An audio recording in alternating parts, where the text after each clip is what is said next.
नमस्कार प्यारे साथियों, आप सभी का स्वागत है मेरे YouTube चैनल सफलता एज में। और मैं आपसे उम्मीद करूंगा कि इसे लाइक और सब्सक्राइब भी करेंगे। ठीक है, हम लास्ट टाइम जो टॉपिक पढ़ रहे थे वो पढ़ रहे थे हिस्ट्री में। क्या टॉपिक था? हिस्ट्री का टॉपिक चल रहा था एक लास्ट टाइम, वो बीच में छूट गया था किसी वजह से। वो था बुद्धिज्म।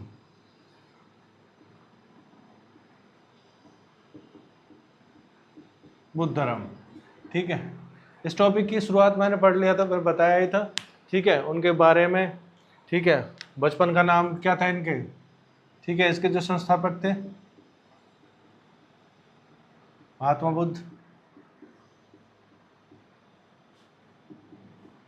गौतम बुद्ध भी बोलते हैं। ठीक है, 563 BC। ठीक है, इसको ही क्या बौद्ध संवत भी बोला गया? इसको क्या बोला गया? बौद्ध संवत बोला गया, क्योंकि 563 BC में ही क्या हुआ? 563 BC में ही क्या हुआ था? इनका बर्थ हुआ था। ठीक है, इनका जन्म हुआ था, बर्थ हुआ था। इस दिन से ही क्या माना जाता है कि बौद्ध संवत की शुरुआत मानी जाती है, क्योंकि इस दिन क्या हुआ था? महात्मा गौतम बुद्ध का जन्म हुआ था। ठीक है, 563 BC में। इनकी माता का नाम मैं थोड़ा सा रिकॉल कर देता हूँ, फिर उसके बाद आगे बढ़ेंगे। ठीक है, माता का नाम महामाया। ठीक है, महामाया इन्हें जन्म देने के बाद ही तुरंत क्या हो गई थी? एक्सपायर हो गई थी या डेथ हो गई थी उनकी। ठीक है, या उनका निधन हो गया था। फिर जो इनका पालन पोषण है, यानी इनकी अपब्रिंगिंग जो है, वो किसने करी थी पालन पोषण? इनकी मौसी। मौसी का क्या नाम था? मौसी का नाम था गौतमी प्रजापति। क्या है नाम? गौतमी प्रजापति। इसलिए बता रहा हूं बार बार, क्योंकि हर कॉम्पिटिटिव एग्जाम में लगभग ये क्वेश्चन आते ही, इसमें से एक दो क्वेश्चन निकल के आता ही है, और काफ़ी डीप तक में भी आता है। ठीक है, तो मैं इसलिए इस टॉपिक को डिस्कस कर रहे हैं। ठीक है, जैसे जैसे अब और टॉपिक आते रहेंगे मैं बताता रहूँगा किस कॉम्पिटिटिव एग्जाम में ये इसमें से क्वेश्चन निकल के आते हैं। खासतौर से जब एसएससी की आप तैयारी करेंगे, ठीक है, चाहे CGL हो, CP हो, GD हो, CHSL हो, जो भी हो, वन लाइनर क्वेश्चन हमेशा आते ही आते हैं। ठीक है, ज़्यादातर प्रोबेबली चांस होते हैं। हालांकि वो बात अलग है कि आजकल उनमें ट्रेंड है कुछ ऊटपटांग क्वेश्चन देने का। ठीक है, रिसेंट एग्जाम्स में देखा गया है वो तो काफ़ी अलग ही लेवल के क्वेश्चन पूछ रहे हैं, जो ना किसी लेवल के हैं। ठीक है, बट कोई नहीं, हम कोशिश करेंगे, ठीक है, कि चीज़ें सही रहें हमारी एंड से। उनको जो देना है वो देंगे ही। ठीक है, चलिए। फिर उसके बाद क्या हुआ? इनका जन्म के बाद बड़े हुए, बड़े होने के बाद इनकी शादी हुई। शादी जिनसे हुई उनकी पत्नी का नाम क्या था? पत्नी कौन थी? यशोधरा। ठीक है, यशोधरा हुई। उसके बाद इनके एक बेटा हुआ राहुल, जिसका नाम रखा गया। एक दिन जब ये बाहर गए थे, इन्होंने 4 इंसिडेंट देखे, जिसमें मैंने बताया था सबसे पहले इन्होंने क्या देखा? एक वृद्ध व्यक्ति। ठीक है, वृद्ध व्यक्ति। उसके बाद वो वृद्ध व्यक्ति क्या हुआ? बीमार हुआ। यानी कि दूसरा जो इंसिडेंट इन्होंने देखा वो बीमार हुआ। मतलब एक अन्य व्यक्ति था जो बीमार था काफ़ी, ठीक है, जिसकी हालत ज़्यादा खराब थी। फिर एक अन्य इंसिडेंट उसके बाद जब वो बीमार हुआ, मैंने ये बता रहा हूँ जोड़ के इसलिए ताकि आपको याद रहे। वो बीमार व्यक्ति है तो बीमार क्या होगा? मरेगा भी। यानी फिर उन्होंने जो नेक्स्ट इंसिडेंट देगा, ये एक ही दिन में 4 इंसिडेंट उन्होंने देखे। अब 4 इंसिडेंट देखने के बाद उनका मन जो विचलित हुआ, उसके बाद उन्होंने सोचा कि क्यों ना मैं इस धरती पर रहने वाले जीवों के लिए और अपने लिए कुछ कर पाऊं। क्योंकि पहले अपने लिए कुछ करना मतलब पहले आपको ज्ञान प्राप्त होगा, तभी तो आप दूसरों को ज्ञान देंगे। तब उन्होंने सोचा कि ये ज्ञान दूसरों को दिया जाए, इसलिए क्या किया उन्होंने? सन्यासी जीवन लेने का निर्णय लिया। ठीक है, सन्यासी जीवन लेने का निर्णय लेने के बाद सबसे पहले मैंने बताया था जो उनके सन्यासी जीवन की शुरुआत हुई, वो एक जगह पड़ती है कहाँ पे? अमोना नदी के किनारे। ठीक है, चलिए, एक जगह पड़ती है, इस टॉपिक को लिख लेता हूं। ठीक है, एक जगह पड़ती है,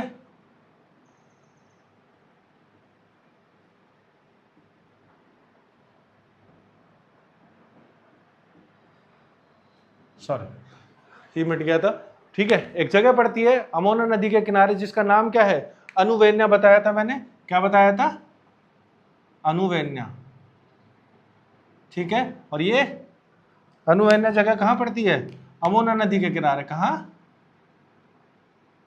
अमोना नदी। ये नदियों के नाम जरूर याद रखना, जब भी इन्होंने ज्ञान से लेके संन्यास जीवन तक और प्रथम उपदेश तक वो किसी न किसी नदी के किनारे रहे, क्योंकि पहले जो जीवन होता था वो किसके किनारे, आज भी जीवन का जो मेन आधार है वो नदियों को ही माना जाता है। कोई भी बड़ी सभ्यता जब कहीं पनपी या उसने कहीं जन्म लिया या उसका कहीं विस्तार हुआ, चाहे वो मिस्र की सभ्यता हो जो किसके किनारे हुई, नील नदी के किनारे हुई, आज भी वो सबसे बड़ी नदियों में काउंट होती है। चाहे वो सिंधु घाटी की सभ्यता हो जो कि 5 नदियों के, ठीक है, सिंधु घाटी यानी सिंधु नदी के किनारे, ठीक है, तो इसी तरह क्या है, उन 5 नदियों को मिला के सिंधु नदी बनती है, ठीक है, इंडस रिवर वैली इसलिए बोलते हैं उसको। तो हर बड़ी सभ्यता ने जब भी जन्म लिया तो किसी नदी के किनारे लिया।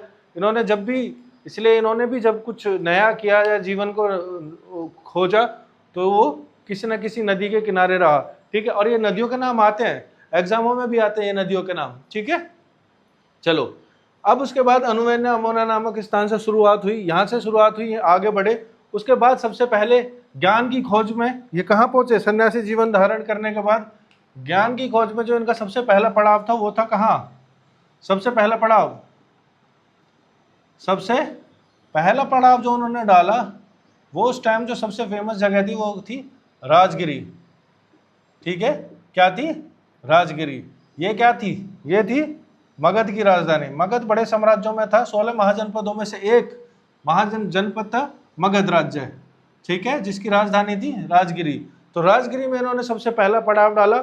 और जब कहीं जाओगे तो आपको किसी गुरु की तलाश भी रहेगी, तो मगध राज्य के राजगिरी शहर में जब इन्होंने डाले तो वहाँ इनकी मुलाकात या इनका जो, हाँ मुलाकात ही कह लेंगे, तो उनके पहले गुरु, सबसे पहले गुरु आता है क्वेश्चन, क्या नाम है इनका, अलार कलाम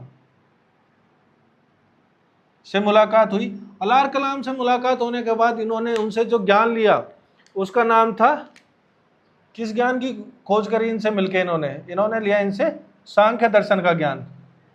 कौन सा ज्ञान, सांख्य दर्शन का ज्ञान लिया, ठीक है।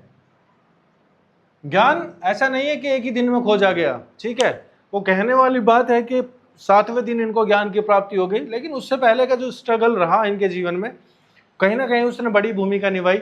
सांख्य दर्शन भी अपने आप में एक बहुत बड़े जाने माने मतलब ज्ञानों में है, जिसको बोलते हैं, जिसको एक नाम है इंग्लिश में बोलते हैं किसको, दर्शन शास्त्र, यानी कि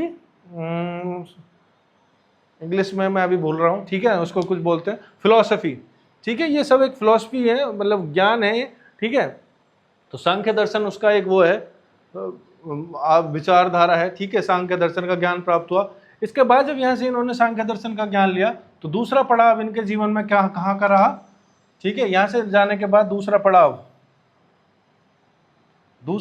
रहा कहाँ, फिर इसके बाद ये पहुंचे, ये उसके बाद पहुंचे वैशाली में, कहाँ, शहर वैशाली में।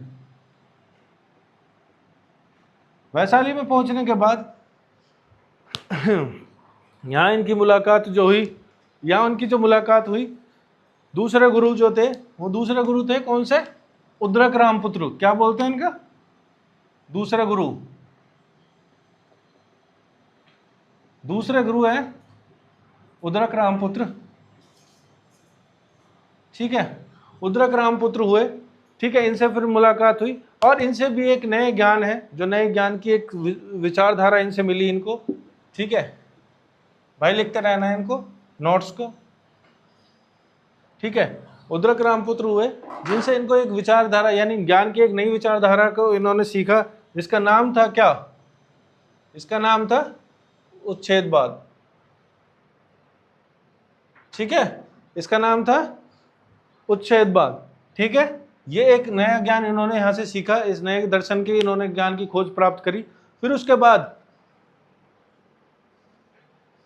यहाँ से ज्ञान प्राप्त करने के बाद अब ये आगे बढ़े और तीसरा पड़ाव जो इनका था वो था किसके नदी के किनारे, तीसरा पड़ाव, दो जगह से दो तरह के ज्ञान ले लिया, तीसरा पड़ाव इनका कहाँ, निरंजना नदी, निरंजना नदी, ठीक है, ये भी बिहार में के आसपास ही पड़ती है, ठीक है।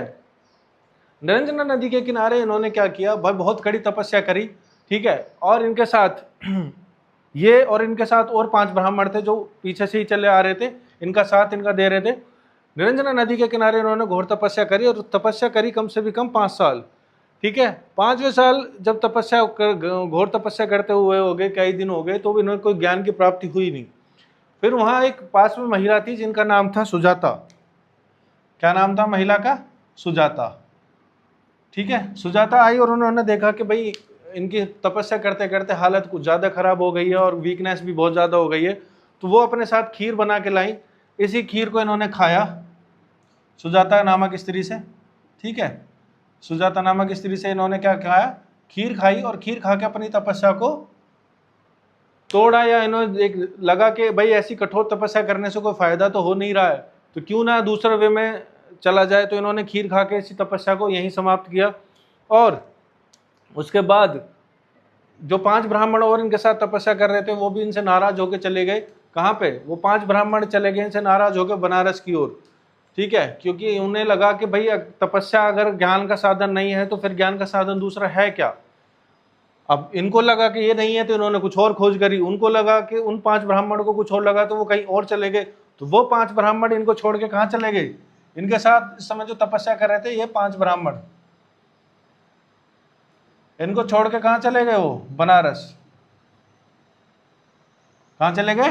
बनारस। बनारस में उन्होंने कुछ और ज्ञान की रिसर्च करी होगी, ठीक है। और वो हिरण्य जंगल में जाकर उन्होंने अपनी तपस्या को कंटिन्यू किया। लेकिन इन्होंने क्या किया?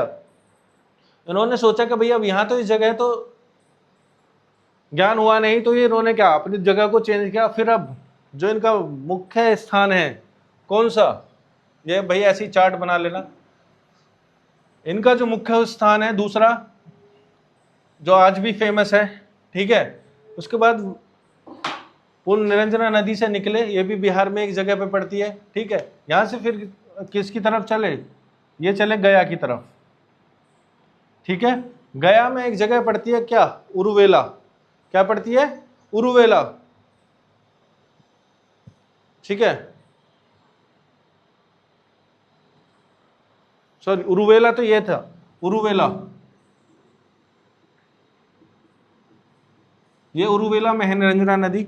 फिर गया में गए। गया में जाने के बाद यहाँ पे इन्होंने क्या किया?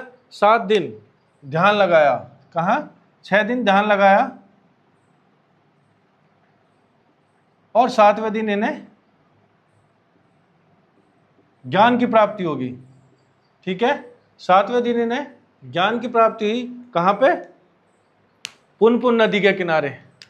इस नदी का नाम आता है कहाँ पे? पुनपुन नदी। जगह तो बहुत गया ही है, पुनपुन नदी के किनारे। मैंने कहा था ना नदियों का बहुत बड़ा रोल है इनके जीवन में। इस जगह इस नदी का नाम है पुनपुन नदी, ठीक है। इन्हें 7वें दिन क्या हुआ? फिर ज्ञान की प्राप्ति हुई। और जब ज्ञान की प्राप्ति हो गई तो सिद्धार्थ का नाम, अब तक ये किसके नाम से जाने जाते थे? सिद्धार्थ के नाम से। ये सिद्धार्थ का नाम अब किस नाम में बदल हो गया? बुद्ध।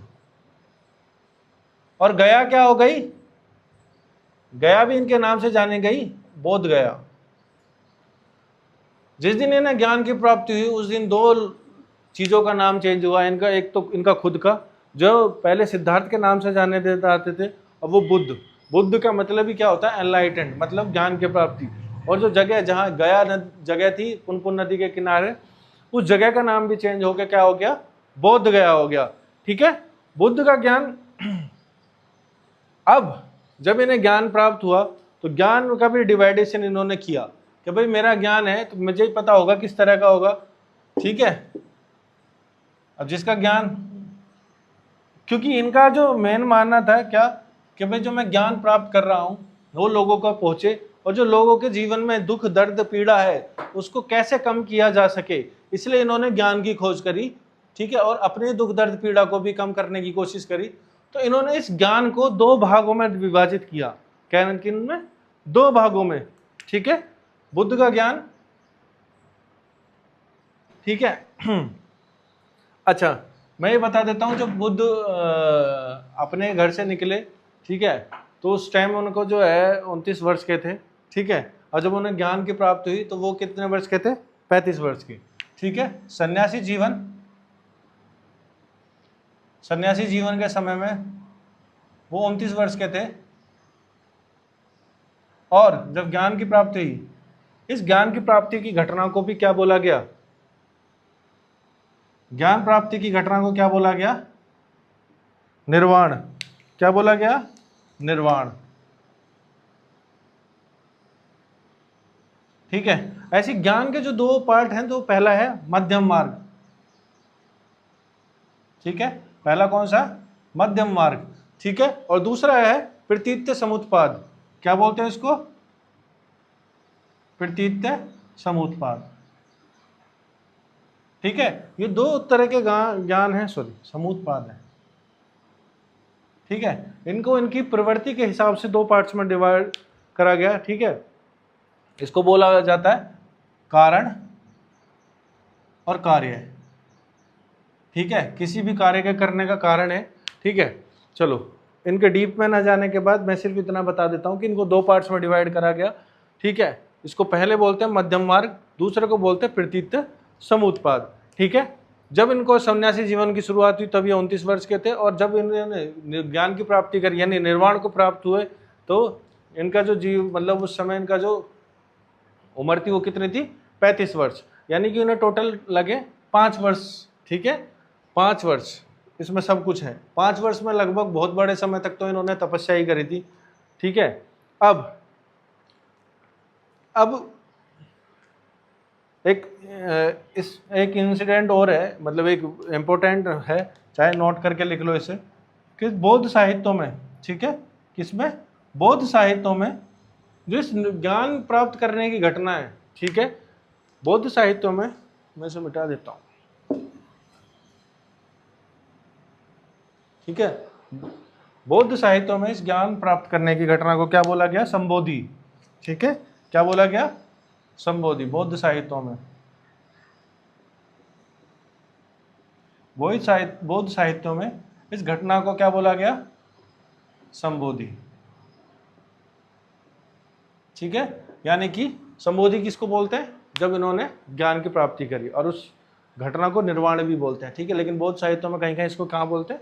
संबोधि, ठीक है। आज की क्लास यही है। छोटी छोटी क्लास में बड़े बड़े टॉपिक मतलब हल्का हल्का कवर करेंगे, ठीक है, और ज़्यादा से ज़्यादा कवर करने की कोशिश करेंगे। फिर नेक्स्ट क्लास में मिलेंगे, ठीक है। प्लीज़ चैनल को लाइक और सब्सक्राइब करके ज़रूर जाना, और बेल आइकन भी दबा देना, ठीक है। आपका सपोर्ट हमारे लिए बहुत ज़रूरी है।